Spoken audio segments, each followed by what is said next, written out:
Bem-vindo ao canal Total Audiolivros. A interpretação dos sonhos de Sigmund Freud. Capítulo 5, D2, Sonhos sobre a morte de pessoas queridas.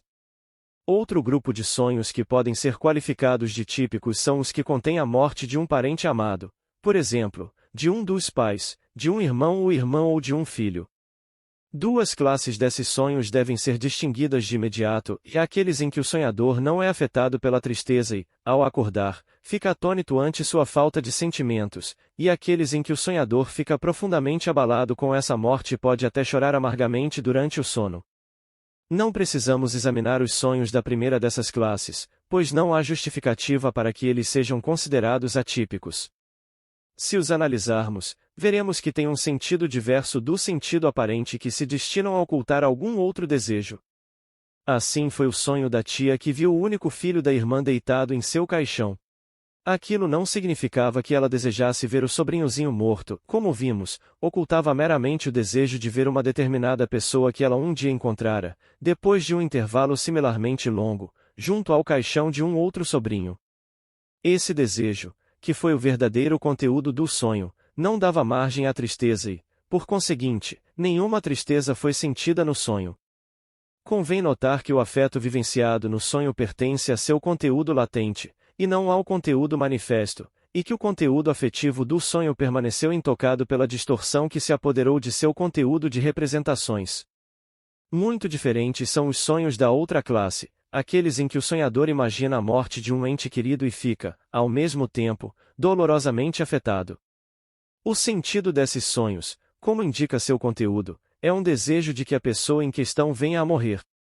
E, como devo esperar que os sentimentos de todos os meus leitores e os de quaisquer outras pessoas que tenham tido sonhos similares se rebelem contra minha afirmativa, devo tentar fundamentar minhas provas disso na mais ampla base possível. Já examinei um sonho que nos ensinou que os desejos representados nos sonhos como realizados nem sempre são desejos atuais. Podem também ser desejos do passado, que foram abandonados, recobertos por outros e recalcados, e aos quais temos de atribuir uma espécie de existência prolongada apenas em função de sua reemergência num sonho. Eles não estão mortos em nosso sentido da palavra, mas são apenas como as sombras da Odisseia, que despertavam para alguma espécie de vida tão logo provavam sangue. No sonho da criança morta na caixa, a em 2, o que estava em jogo era um desejo que fora imediato 15 anos antes, e que foi francamente admitido como existente naquela época. Posso acrescentar, e talvez isso não deixe de ter uma relação com a teoria dos sonhos, que mesmo por trás desse desejo havia uma lembrança da mais remota infância da sonhadora. Quando era pequenina, a data exata não pôde ser fixada com certeza, ela ouviu dizer que sua mãe caíra em profunda depressão durante a gravidez da qual ela foi o fruto, e que havia desejado ardentemente que a criança que trazia no ventre pudesse morrer. Quando a própria sonhadora cresceu e engravidou, simplesmente seguiu o exemplo da mãe. Quando alguém sonha, com todos os sinais de dor, que seu pai, mãe, irmãos ou irmã morreu, eu jamais usaria esse sonho como prova de que ele deseja a morte dessa pessoa no presente. A teoria dos sonhos não exige tanto assim, ela se satisfaz com a inferência de que essa morte foi desejada numa outra ocasião durante a infância do sonhador. Temo, porém, que essa ressalva não apazigue os opositores, eles negarão qualquer possibilidade de terem jamais nutrido essa ideia, com a mesma energia com que insistem em que não abrigam nenhum desejo dessa natureza agora. Devo, por isso, reconstruir parte da vida mental desaparecida das crianças com base na evidência do presente. Consideremos, primeiro, a relação das crianças com seus irmãos e irmãs. Não sei por que pressupomos que essa relação deva ser amorosa, pois os exemplos de hostilidade entre irmãos e irmãs adultos impõem-se à experiência de todos, e é frequente podermos estabelecer o ato de que essa desunião se originou na infância ou sempre existiu. Mas é também verdade que inúmeros adultos, que mantêm relações afetuosas com seus irmãos e irmãs e estão prontos a apoiá-los hoje, passaram sua infância em relações quase ininterruptas de inimizade com eles.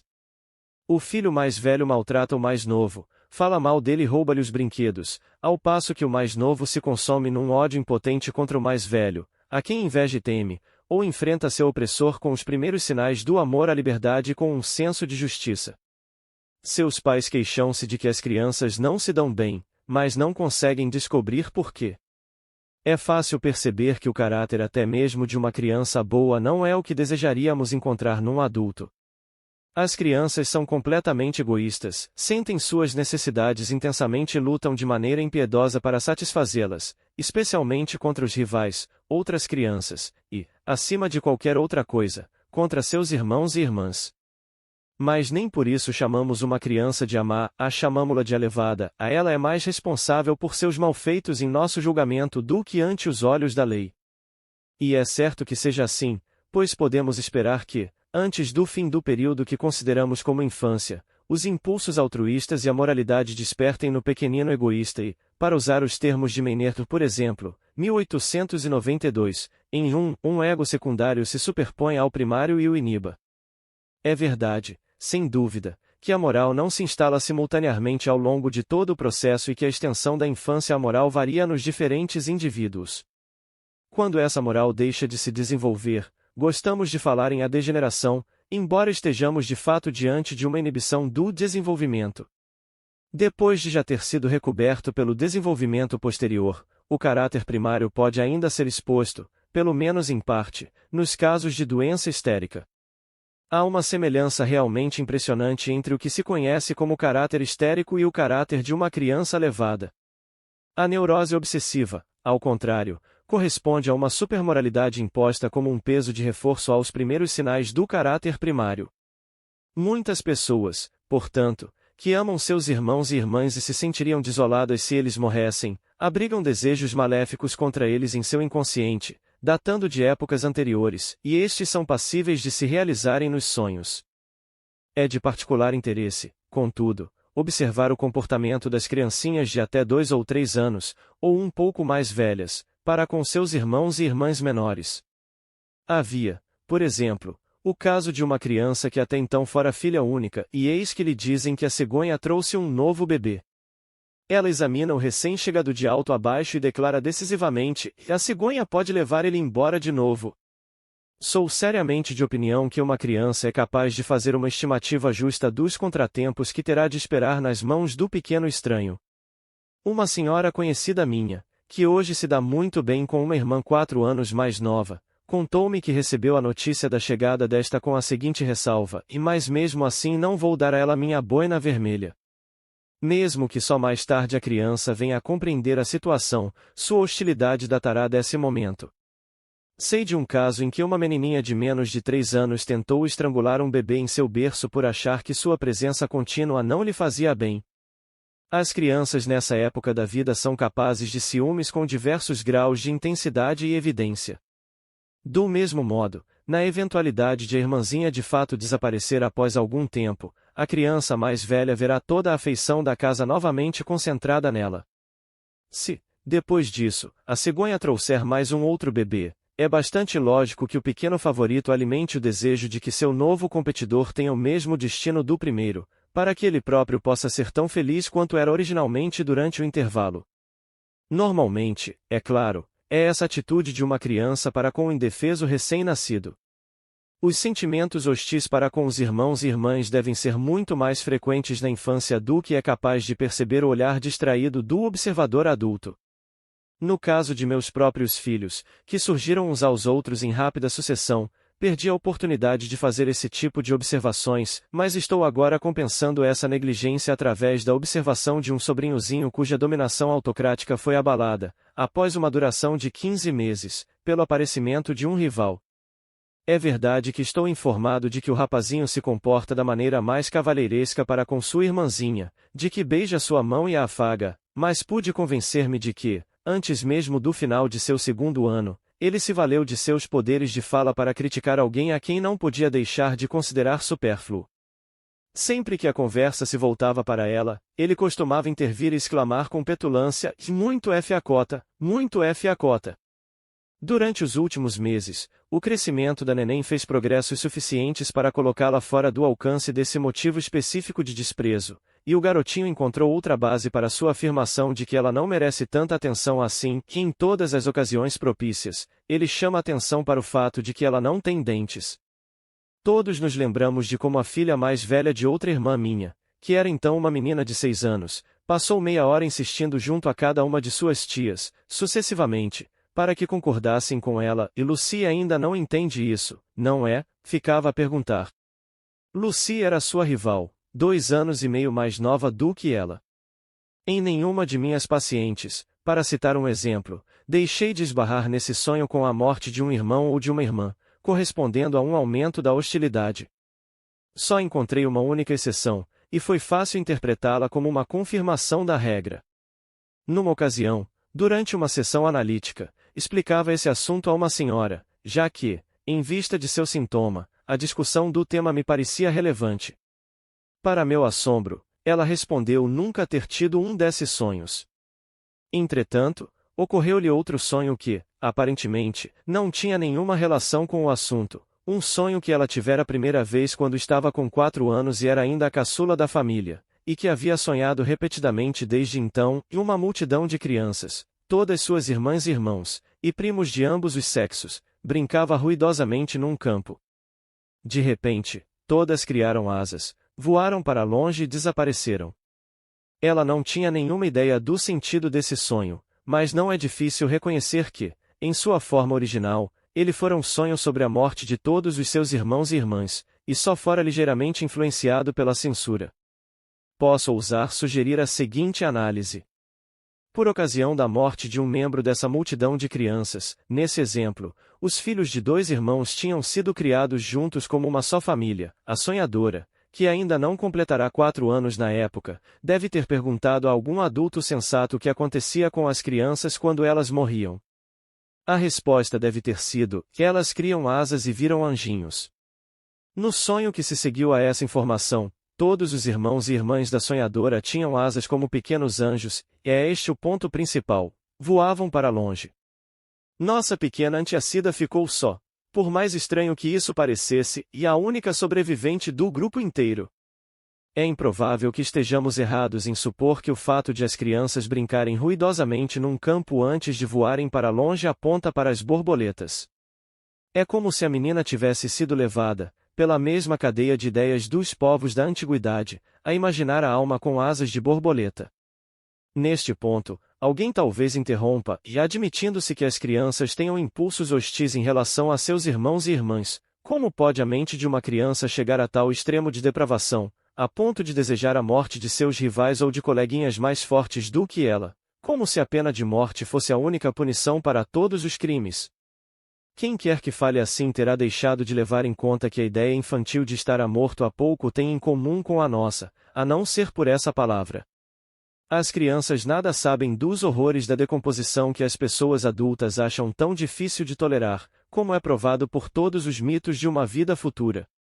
O medo da morte não tem nenhum sentido para uma criança, daí ela brincar com a palavra terrível e usá-la como ameaça contra algum coleguinha: se você fizer isso de novo, você vai morrer, como Franz. Entre mentes, a pobre mãe estremece e se lembra, talvez, de que a maior parte da raça humana não consegue sobreviver aos anos de infância. Foi efetivamente possível a um menino, que tinha mais de 8 anos nessa época, dizer à sua mãe, ao voltar de uma visita ao Museu de História Natural: gosto tanto de você, mamãe. Quando você morrer, vou mandar empalhá-la neste quarto, para poder ver você o tempo todo. Como é pequena a semelhança entre a ideia que uma criança faz da morte e a nossa. Para as crianças que, além disso, são poupadas da visão de cenas de sofrimento que precedem a morte, estar morto significa aproximadamente o mesmo que ter ido embora, a ter deixado de incomodar os sobreviventes. A criança não estabelece nenhuma distinção quanto ao modo como essa ausência é provocada, se é devido a uma viagem, a uma demissão, a uma separação ou à morte. Quando, durante a fase pré-histórica de uma criança, sua babá é despedida, e quando logo depois que sua mãe morre, esses 2 eventos se sobrepõem numa série única em sua memória, como é revelado pela análise. Quando as pessoas estão ausentes, as crianças não sentem falta delas com grande intensidade. Muitas mães aprenderam isso, para sua tristeza, quando, após ficarem longe de casa por algumas semanas nas férias de verão, são recebidas, na volta, com a notícia de que nem uma só vez os filhos perguntaram por mamãe. Quando a mãe realmente viaja para aquele país inexplorado de cujas fronteiras nenhum viajante regressa, de início, parecem esquecê-la, e só depois é que começam a lembrar-se da mãe morta. Assim, quando uma criança tem motivos para desejar a ausência de outra, nada a que a impeça de dar a seu desejo a forma da morte da outra criança. E a reação psíquica aos sonhos que contêm desejos de morte prova que, apesar do conteúdo diferente desses desejos no caso das crianças, eles são, não obstante, de uma maneira ou de outra, idênticos aos desejos expressos nos mesmos termos pelos adultos. Mas, se os desejos de morte de uma criança contra seus irmãos e irmãs são explicados pelo egoísmo infantil que a faz considerá-los seus rivais, como iremos explicar seus desejos de morte contra seus pais, que a cercam de amor e suprem suas necessidades, e cuja preservação esse mesmo egoísmo deveria levá-la a desejar? Uma solução para essa dificuldade é fornecida pela observação de que os sonhos com a morte de pais se aplicam com frequência preponderante ao genitor do mesmo sexo do sonhador, isto é, que os homens sonham predominantemente com a morte do pai, e as mulheres, com a morte da mãe. Não posso afirmar que isso ocorra universalmente, mas a preponderância no sentido que indiquei é tão evidente que precisa ser explicada por um fator de importância geral. Dito sem rodeios, é como se uma preferência sexual se fizesse sentir numa tenra idade, como se os meninos olhassem o pai, e as meninas a mãe como seus rivais no amor, rivais cuja eliminação não poderia deixar de trazer-lhes vantagens. Antes que essa ideia seja rejeitada como monstruosa, é conveniente, também nesse caso, considerar as relações reais vigentes, desta vez, entre pais e filhos. Devemos distinguir entre o que os padrões culturais de devoção filial exigem dessa relação e o que a observação cotidiana mostra ser a realidade. Mais de uma causa de hostilidade se esconde na relação entre pais e filhos, uma relação que propicia as mais amplas oportunidades de surgimento de desejos que não podem passar pela censura. Consideremos, primeiramente, a relação entre pai e filho. A sacralidade que atribuímos aos mandamentos explicitados no Decálogo tem toldado, penso eu, nossa capacidade de perceber os atos reais. Mal parecemos ousar observar que a maior parte da humanidade desobedece o quinto mandamento. Tanto nas camadas mais baixas como nos retratos mais elevados da sociedade humana, a devoção filial tem o hábito de ceder a outros interesses.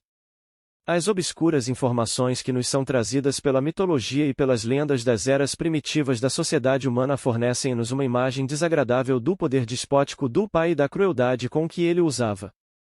Cronos devorou seus filhos, tal como o javali devora as crias da javalina, enquanto Zeus castrou o pai, fazendo-se rei em seu lugar. Quanto mais irrestrita era a autoridade paterna na família antiga, mais precisava o filho, como seu sucessor predestinado, descobrir-se na posição de um inimigo, e mais impaciente devia ficar para tornar-se chefe, ele próprio, através da morte do pai. Mesmo em nossas famílias de classe média, os pais se inclinam, via de regra, a recusar a seus filhos a independência e os meios necessários para obtê-la, fomentando assim o crescimento do germe de hostilidade que é inerente à sua relação. Um médico estará frequentemente em condição de notar como a tristeza de um filho pela morte do pai não consegue suprimir sua satisfação por ter finalmente conquistado sua liberdade. Em nossa sociedade de hoje, os pais tendem a se agarrar desesperadamente ao que resta de uma potestas patrifamílias agora tristemente antiquada, e o autor que, como Ibsen, destaca em seus escritos a luta memorial entre pais e filhos pode ter certeza de produzir um efeito. As causas de conflito entre filha e mãe surgem quando a filha começa a crescer e ansiar por liberdade sexual, mas se descobre sob a tutela da mãe, enquanto esta, por outro lado, é advertida pelo crescimento da filha de que é chegado o momento em que ela própria deve abandonar suas apropriações à satisfação sexual. Tudo isso fica patente aos olhos de todos. Mas não nos ajuda em nosso esforço de explicar os sonhos com a morte dos pais em pessoas cuja devoção a eles foi irrepreensivelmente estabelecida há muito tempo. As discussões precedentes, além disso, ter-nos-ão preparado para saber que o desejo de morte contra os pais remonta à primeira infância. Essa suposição confirmada, com uma certeza que não deixa margem a dúvidas, no caso dos psiconeuróticos, quando sujeitos à análise. Com eles aprendemos que os desejos sexuais de uma criança, se é que, em seu estágio embrionário, eles mereçam ser chamados assim, despertam muito cedo, e que o primeiro amor da menina é por seu pai, enquanto os primeiros desejos infantis do menino são pela mãe. Por conseguinte, o pai se transforma num rival perturbador para o menino, e a mãe, para a menina, e já demonstrei, no caso dos irmãos e irmãs, com que facilidade esses sentimentos podem levar a um desejo de morte. Também os pais dão mostras, em geral, da parcialidade sexual, e uma predileção natural costuma fazer com que o homem tenda a mimar excessivamente suas filhinhas, enquanto sua mulher toma o partido dos filhos homens, muito embora os dois, quando seu julgamento não é perturbado pela magia do sexo, mantenham uma rigorosa fiscalização sobre a educação dos filhos. A criança está perfeitamente ciente dessa parcialidade e se volta contra aquele de seus pais que se opõe a demonstrá-la. Ser amada por um adulto não traz para a criança apenas a satisfação de uma necessidade especial, significa igualmente que ele conseguirá o que quiser também em todos os demais aspectos. Assim, ele estará seguindo sua própria pulsão sexual e, ao mesmo tempo, conferindo um novo vigor à inclinação demonstrada por seus pais, se sua escolha entre eles coincidir com a deles. Os sinais dessas preferências infantis, em sua maior parte, passam despercebidos, no entanto, alguns deles podem ser observados mesmo depois dos primeiros anos da infância. Uma menina de 8 anos a quem conheço, quando sua mãe é chamada a se afastar da mesa, aproveita essa ocasião para proclamar-se sua sucessora, e agora, eu vou ser a mamãe. Você quer mais verduras, Carl? Então se sirva, e assim por diante. Uma menina de 4 anos, particularmente dotada e esperta, em quem esse dado da psicologia infantil é especialmente visível, declarou com toda franqueza: e mamãe agora pode ir embora. Aí papai vai ter que casar comigo e eu vou ser mulher dele. O fato de tal desejo ocorrer numa criança não é absolutamente incompatível com o estar ternamente ligada à mãe. Um menino a quem se permite que durma ao lado da mãe enquanto o pai está fora de casa, mas que tem de voltar para o quarto das crianças e para alguma pessoa de quem gosta muito menos tão logo o pai retorna, pode facilmente começar a formar um desejo de que o pai esteja sempre ausente, de modo que ele próprio possa conservar seu lugar ao lado da querida e adorável mamãezinha. Uma maneira óbvia de concretizar esse desejo seria se o pai estivesse morto, pois a criança aprendeu uma coisa com a experiência, a saber, que as pessoas amortas, como o vovô, estão sempre ausentes e nunca mais voltam. Embora essas observações sobre crianças pequenas se ajustem perfeitamente à interpretação que propus, elas não transmitem uma convicção tão completa quanto a que é imposta ao médico pelas psicanálises de neuróticos adultos. No segundo caso, os sonhos do tipo que estamos considerando são introduzidos na análise num contexto tal que é impossível evitar interpretá-los como sonhos de realização de desejos. Certo dia, uma de minhas pacientes se achava num estado aflito e choroso. Nunca mais quero rever meus parentes, disse ela, eles devem achar que sou horrível. Prosseguiu então, quase sem transição alguma, dizendo que se lembrava de um sonho, embora, naturalmente, não tivesse nenhuma ideia do que ele significava. Quando tinha 4 anos, ela sonhara que um lince ou uma raposa estava andando no telhado, então alguma coisa caíra, ou ela havia caído, e depois, sua mãe fora levada para fora de casa, morta, e ela chorou amargamente. Eu lhe disse que esse sonho devia significar que, quando criança, ela teria desejado ver a mãe morta, e devia ser por causa do sonho que ela achava que seus parentes deviam julgá-la horrível. Mal acabei de dizer isso, ela forneceu um material que lançou luz sobre o sonho. Óleo de lince era um xingamento que lhe fora dirigido por um moleque de rua quando ela era muito pequena. Quando tinha 3 anos de idade, uma telha caíra na cabeça de sua mãe, fazendo-a sangrar abundantemente. Tive certa vez a oportunidade de proceder a um estudo pormenorizado de uma jovem que passará por uma multiplicidade de condições psíquicas. Sua doença começou com um estado de excitação confusional durante o qual ela exibiu uma versão toda especial pela mãe, batendo nela e tratando-a com grosseria toda vez que ela se aproximava de sua cama, ao passo que, nesse mesmo período, mostrava-se dócil e afetuosa para com uma irmã muitos anos mais velha que ela. Seguiu-se um estado em que ela ficou lúcida, mas um tanto apática e sofrendo de um sono muito agitado. Foi durante essa fase que comecei a tratá-la e a analisar seus sonhos. Um imenso número desses sonhos dizia respeito, com maior ou menor grau de disfarce, à morte da mãe, e numa ocasião, ela comparecia ao enterro de uma velha, noutra, ela e a irmã estavam sentadas à mesa, trajadas de luto. Não havia nenhuma dúvida quanto ao sentido desses sonhos. À medida que seu estado foi melhorando ainda mais, surgiram fobias histéricas. A mais torturante delas era o medo de que algo pudesse ter acontecido à sua mãe. A moça era obrigada a correr para casa, de onde quer que estivesse, para se convencer de que a mãe ainda estava viva. Este caso, considerado em conjunto com o que eu havia aprendido de outras fontes, foi muito instrutivo e exibia, traduzidos, por assim dizer, em diferentes línguas, os vários modos pelos quais o aparelho psíquico reagiu a uma mesma representação excitante.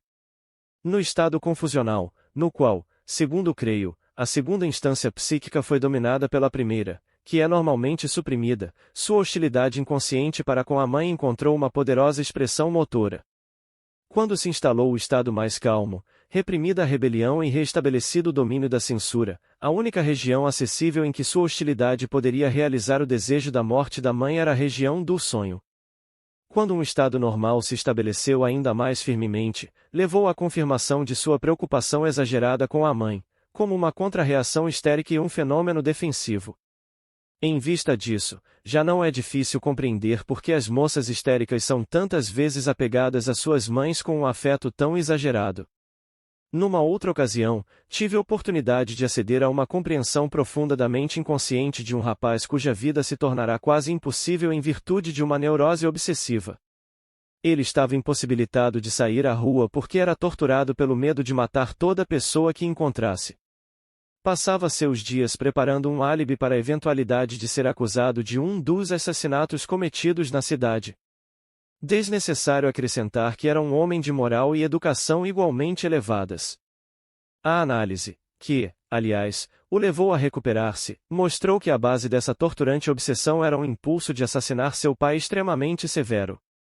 Esse impulso, para surpresa dele, fora conscientemente expressado quando ele tinha 7 anos, mas se originara, é claro, numa fase muito anterior de sua infância.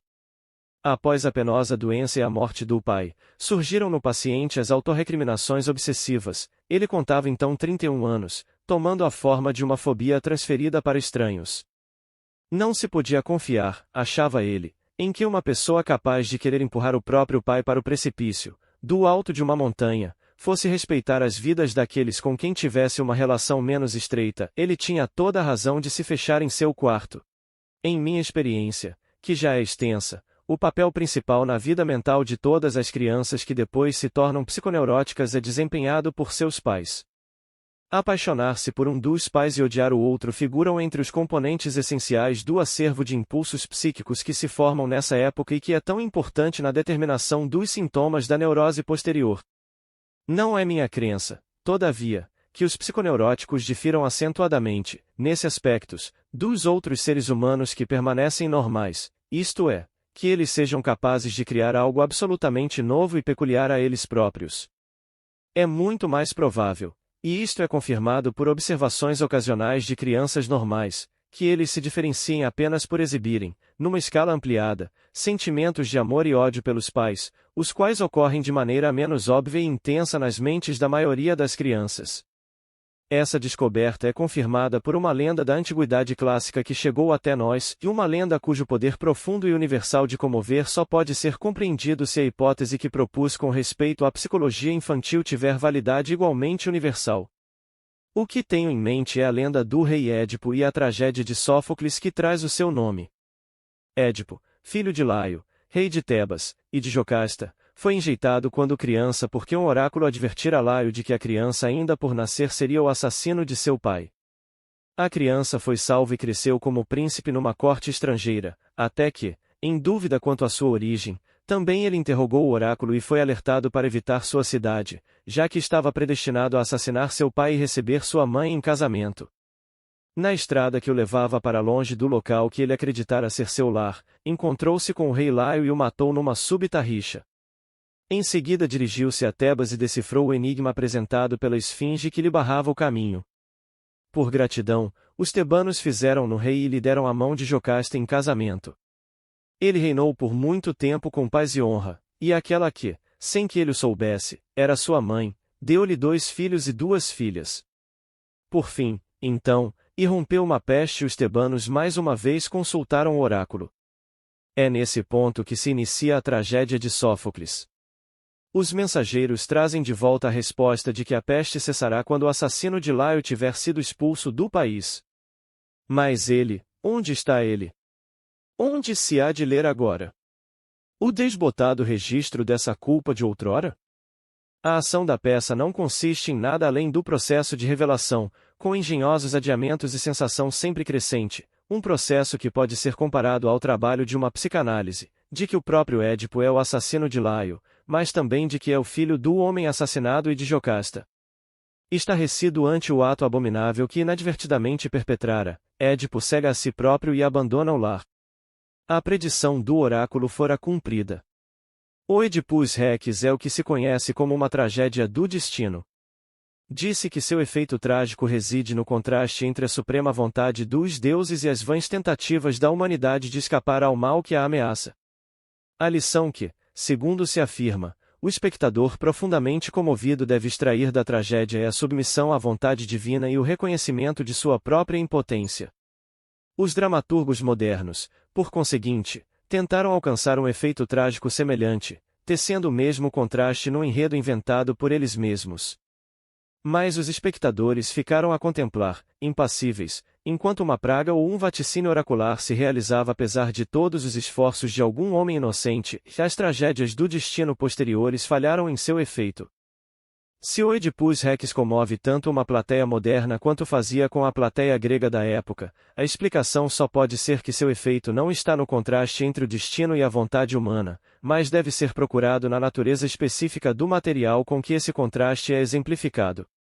Deve haver algo que faz uma voz dentro de nós ficar pronta a reconhecer a força compulsiva do destino no Oedipus, ao passo que podemos descartar como meramente arbitrários os desígnios do tipo formulado em Diafrau de Grillparzer ou em outras modernas tragédias do destino.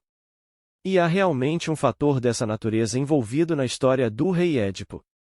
Seu destino comove-nos apenas porque poderia ter sido o nosso, porque o oráculo lançou sobre nós, antes de nascermos, a mesma maldição que caiu sobre ele. É destino de todos nós, talvez, dirigir nosso primeiro impulso sexual para nossa mãe, e nosso primeiro ódio e primeiro desejo assassino, para nosso pai. Nossos sonhos nos convencem de que é isso que se verifica. O rei Édipo, que assassinou Laio, seu pai, e se casou com Jocasta, sua mãe, simplesmente nos mostra a realização de nossos próprios desejos infantis. Contudo, mais afortunados que ele, entre mentes conseguimos, na medida em que não nos tenhamos tornado psiconeuróticos, desprender nossos impulsos sexuais de nossas mães e esquecer nosso ciúme de nossos pais. Ali está alguém em quem esses desejos primevos de nossa infância foram realizados, e dele recuamos com toda a força do recalcamento pelo qual esses desejos, desde aquela época, foram contidos dentro de nós. Enquanto traz à luz, à medida que desvenda o passado, a culpa de Édipo, o poeta nos compele, ao mesmo tempo, a reconhecer nossa própria alma secreta, onde esses mesmos impulsos, embora suprimidos, ainda podem ser encontrados. O contraste com que nos confronta o coro final. Fitai de Édipo o horror. Dele que o obscuro enigma desvendou, mais nobre e sapiente vencedor. Alto no céu sua estrela se acendeu, ansiada e radiante de esplendor, e ei-lo que em mar de angústia submergiu, calcado sob a vaga em seu furor. Tem o impacto de uma advertência a nós mesmos e a nosso orgulho, nós que, desde nossa infância, tornamo-nos tão sábios e tão poderosos ante nossos próprios olhos. Como Édipo, vivemos na ignorância desses desejos repugnantes à moral, que nos foram impostos pela natureza, e após sua revelação, é bem possível que todos busquemos fechar os olhos às cenas de nossa infância. Há uma indicação inconfundível no texto da própria tragédia de Sófocles, de que a lenda de Édipo brotou de algum material onírico primitivo que tinha como conteúdo a aflitiva perturbação da relação de uma criança com seus pais, em virtude dos primeiros sobressaltos da sexualidade. Num ponto em que Édipo, embora não tenha sido ainda esclarecido, começa a se sentir perturbado por sua recordação do oráculo, Jocasta o consola fazendo referência a um sonho que muitas pessoas têm, ainda que, na opinião dela, não tenha nenhum sentido. Muito homem desde outrora em sonhos tem deitado com aquela que o gerou. Menos se aborrece. Quem com tais presságios sua alma não perturba. Hoje, tal como outrora, muitos homens sonham ter relações sexuais com suas mães, e mencionam esse fato com indignação e assombro. Essa é claramente a chave da tragédia e o complemento do sonho de o pai do sonhador estar morto. A história de Édipo é a reação da imaginação a esses dois sonhos típicos. E, assim como esses sonhos, quando produzidos por adultos, são acompanhados por sentimentos de repulsa, também a lenda precisa incluir horror e autopunição. Sua modificação adicional se origina, mais uma vez, numa mal concebida elaboração secundária do material, que procurou explorá-la para fins teológicos.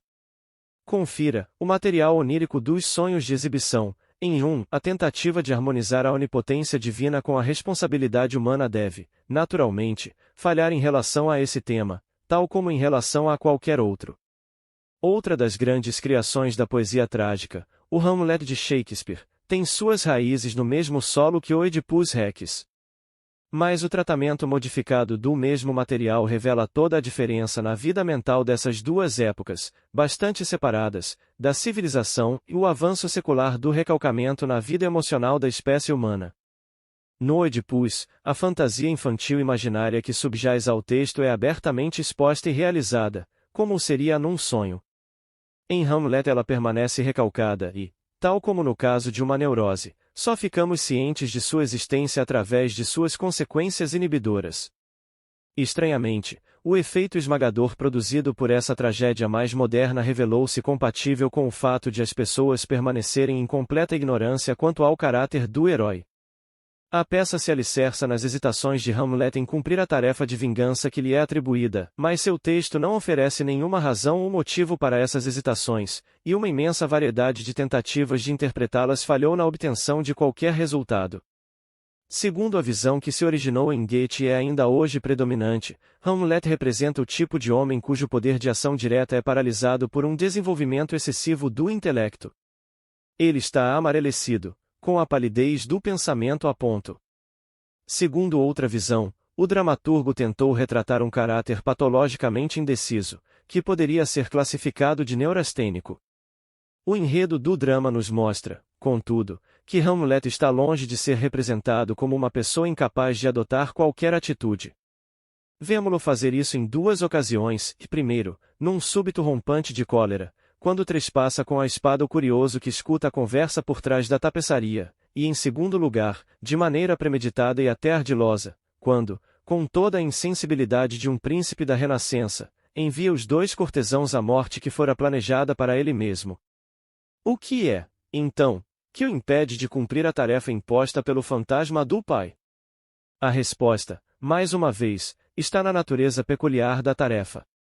Hamlet é capaz de fazer qualquer coisa, salvo vingar-se do homem que eliminou seu pai e tomou o lugar deste junto à sua mãe, o homem que lhe mostra os desejos recalcados de sua própria infância realizados.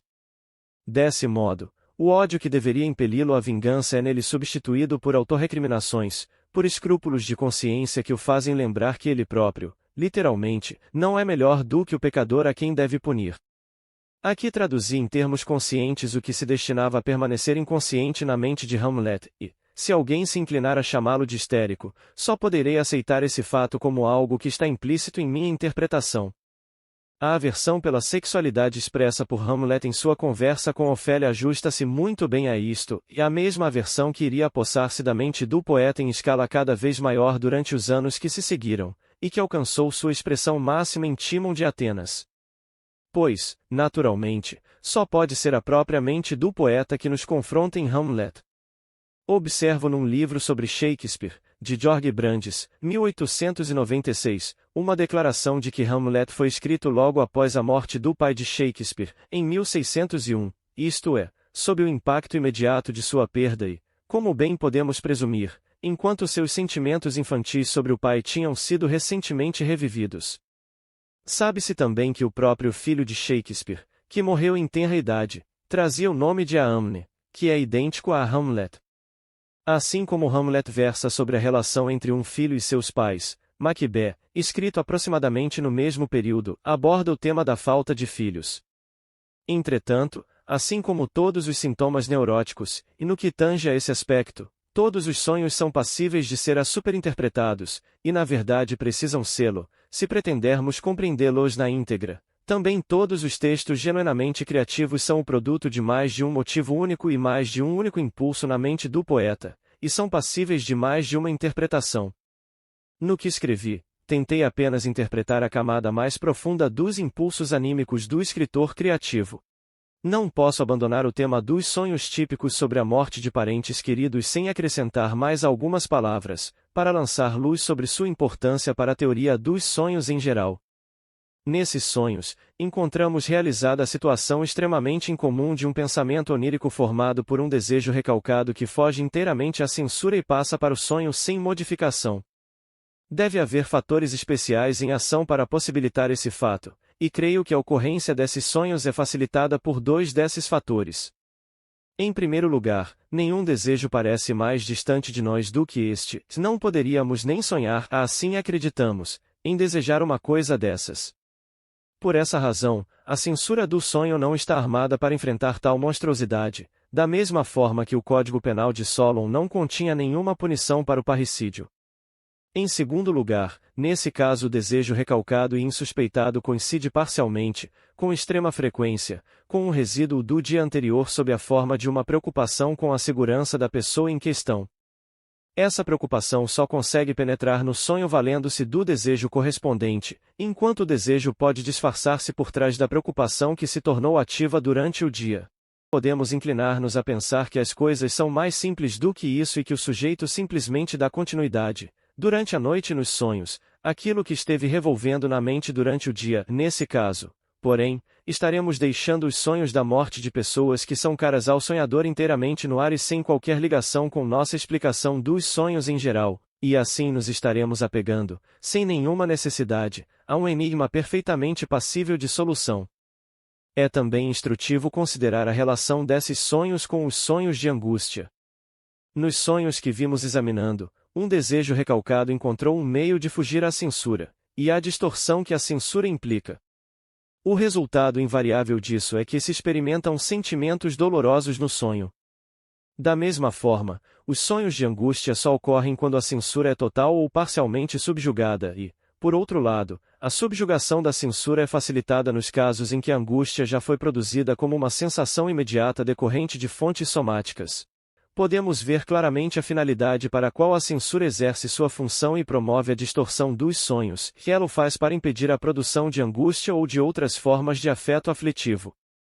Falei acima em 1-2 sobre o egoísmo da mente das crianças, e posso agora acrescentar, com a sugestão de uma possível ligação entre os dois fatos, que os sonhos têm a mesma característica. Todos eles são inteiramente egoístas, e o ego amado aparece em todos eles, muito embora possa estar disfarçado. Os desejos que neles se realizam são invariavelmente desejos do ego, e, quando um sonho parece ter sido provocado por um interesse altruísta, estamos apenas sendo enganados pelas aparências. Eis aqui algumas análises de exemplos que parecem contradizer essa afirmação. Uma criança com menos de 4 anos de idade contou ter sonhado que vira um prato enorme com um grande pedaço de carne assada e legumes. De repente, toda a carne foi comida, inteira e sem ser destrinchada. Ela não viu a pessoa que a comeu. Quem teria sido a pessoa desconhecida cujo suntuoso banquete de carne constitui o tema do sonho do menininho? Suas experiências durante o dia do sonho devem esclarecer-nos sobre o assunto. Por ordem médica, ele fora submetido a uma dieta de leite nos últimos dias. Na noite do dia do sonho ele se mostrará travesso e, como castigo, fora mandado para a cama sem jantar. Ele já havia passado por essa cura pela fome numa ocasião anterior e se portara com muita bravura.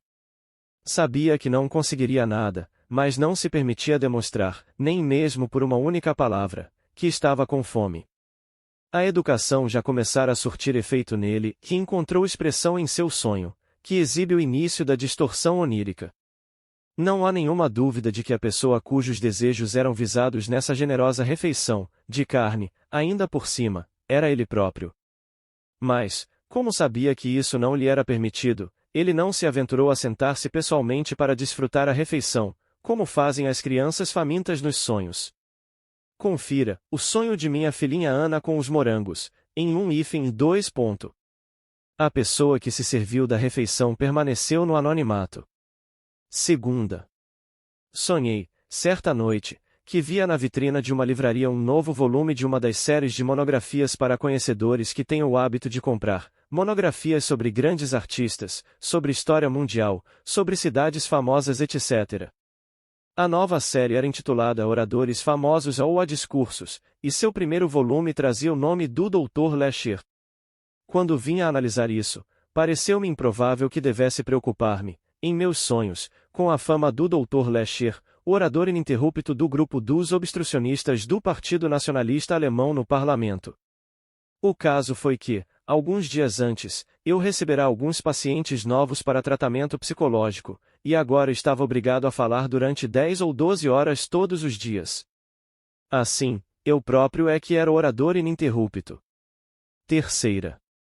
De outra feita, sonhei que um homem conhecido meu, que fazia parte do pessoal da universidade, me dizia, e meu filho, o míope. Seguiu-se então um diálogo constituído por curtas observações e réplicas. Depois disso, houve ainda um terceiro fragmento do sonho no qual figurávamos eu próprio e meus filhos.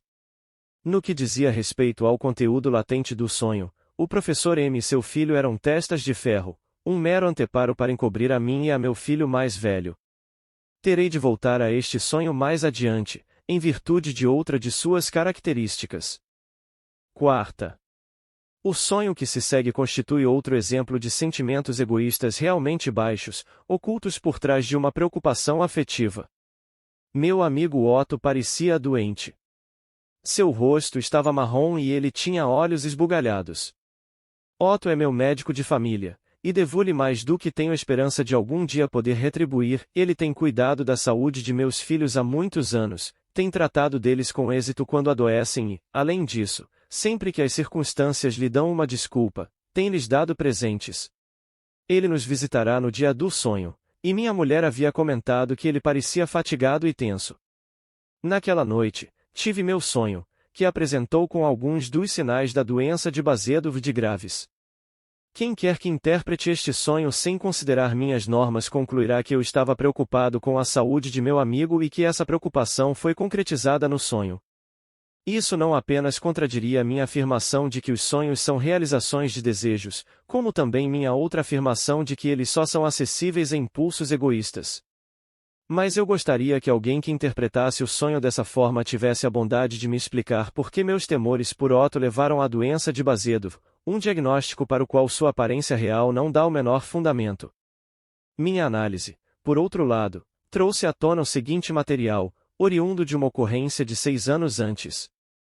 Num grupinho que incluía o professor R, seguíamos de carruagem em completa escuridão pela floresta de N, que ficava a algumas horas de viagem do lugar onde estávamos passando nossas férias de verão. O cocheiro, que não estava inteiramente sóbrio, lançou-nos, com veículo e tudo, num barranco, e foi apenas por sorte que todos escapamos ilesos.